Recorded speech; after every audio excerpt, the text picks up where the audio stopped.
अगर हमने इसको दुरुस्त नहीं किया सर, आने वाली सदियां माफ नहीं करेगी। आप बड़े बड़े इश्तेहार छपवाओ, अखबारों के 4 पन्ने रंग दो, फलाना थैंक यू सर, अगर गंगा में तैरती लाशें, इतिहास को थैंक यू। कोई भाषण की शक्ल में नहीं है, एक शोक संतप्त गणतंत्र के एक अदना नागरिक समझिए या एक जनप्रतिनिधि समझिए, उसकी ओर से कुछ बातें कही जा रही हैं। और सबसे पहले माफीनामा उन तमाम लोगों को जिनकी मौत को भी हम एक्नॉलेज नहीं कर रहे हैं, जो हम जान ही रहे हैं कि वो मारे गए। तो ये माफीनामा सर सिर्फ मेरा नहीं है, मैं इसलिए ये बात कह रहा हूं कि मई के महीने में मैंने 6 आर्टिकल लिखे, संसद चल नहीं रही थी, कहां अपनी शिकायत ले जाते, किससे कहते।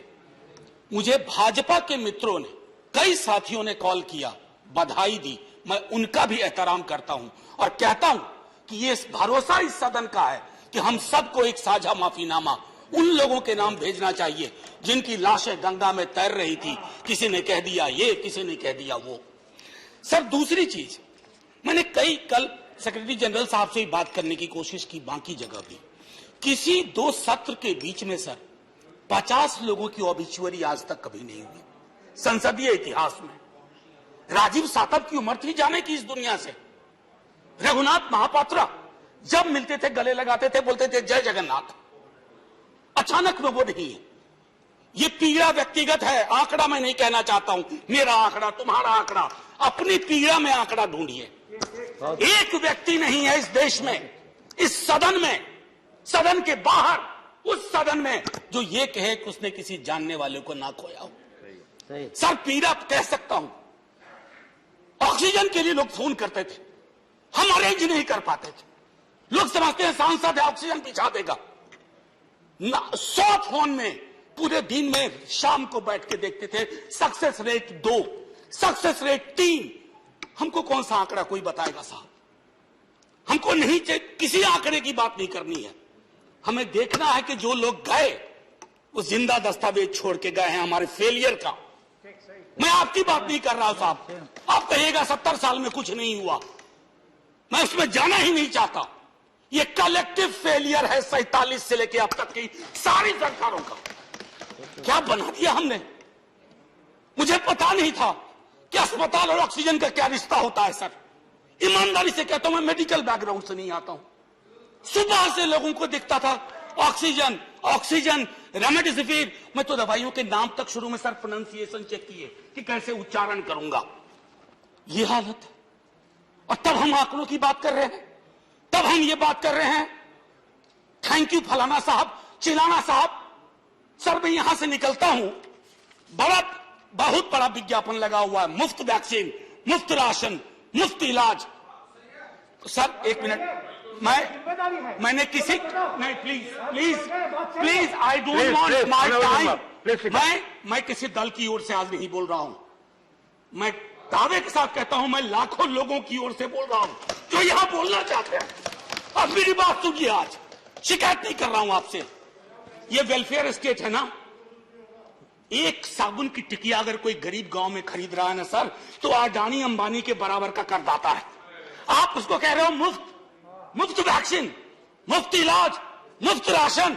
नहीं साहब, कुछ मुफ्त नहीं है, उसका स्टेट है, इस वेलफेयर स्टेट का कमिटमेंट है। उसको आप डिनाइग्रेट मत करिए, डेमोनाइज मत करिए, उसे बौना मत बनाइए, ये आग्रह है मेरा। सर मैं इससे पहले की कुछ और बातें कहूं, मेरे पास अभी वक्त है। सर इस कोरोना को मैं भी मानता हूं, मेरे पूर्व के वक्ता कुछ कह रहे थे, ये चैलेंज है हमारे लिए सर। बहुत बड़ी बड़ी बातें नए नए कानून की हो रही है। राइट टू हेल्थ की बात क्यों नहीं करते हम लोग? राइट टू हेल्थ, स्वास्थ्य का अधिकार, उसमें कोई किंतु परंतु लेकिन परंच नहीं, सीधे तौर पे स्वास्थ्य का अधिकार constitutionally guaranteed. Right to life के साथ लिंक करिए, किसी अस्पताल की मजाल नहीं होगी कि वो उस खिलवाड़ कर पाए उस राइट टू लाइफ का। करना नहीं चाहते। राइट टू वर्क, उस पर काम करिए।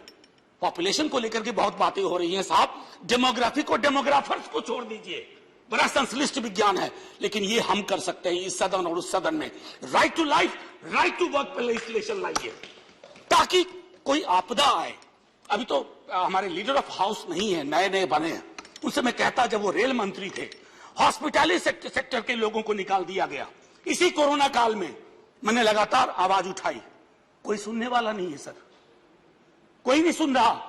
अगर आप सांसद की नहीं सुन रहे हैं तो जो छोटे अदना संविदा वाले नौकरी से निकाले गए उसकी कौन सुनेगा सर।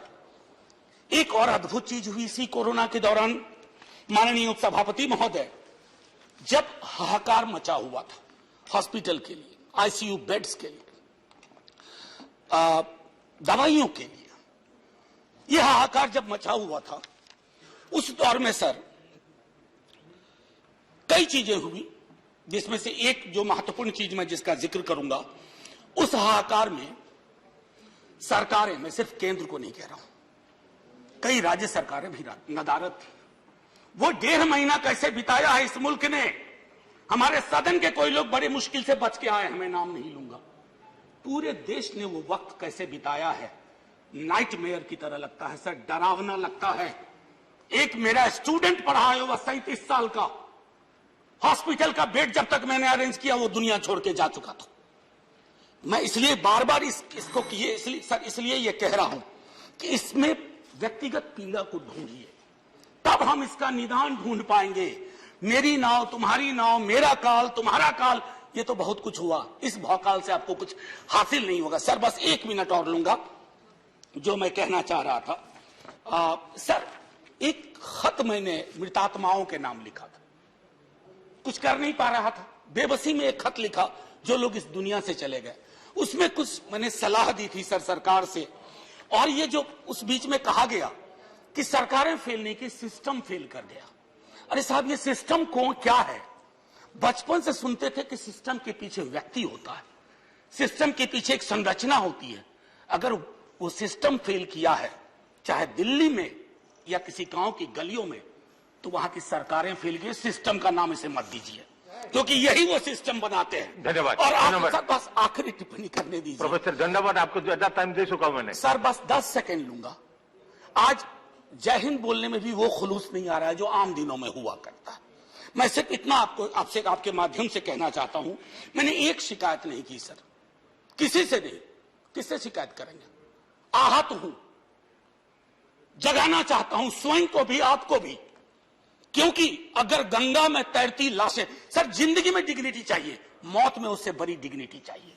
हमने अनडिग्निफाइड डेथ को विटनेस किया है, और अगर हमने इसको दुरुस्त नहीं किया सर, आने वाली सदियां माफ नहीं करेगी।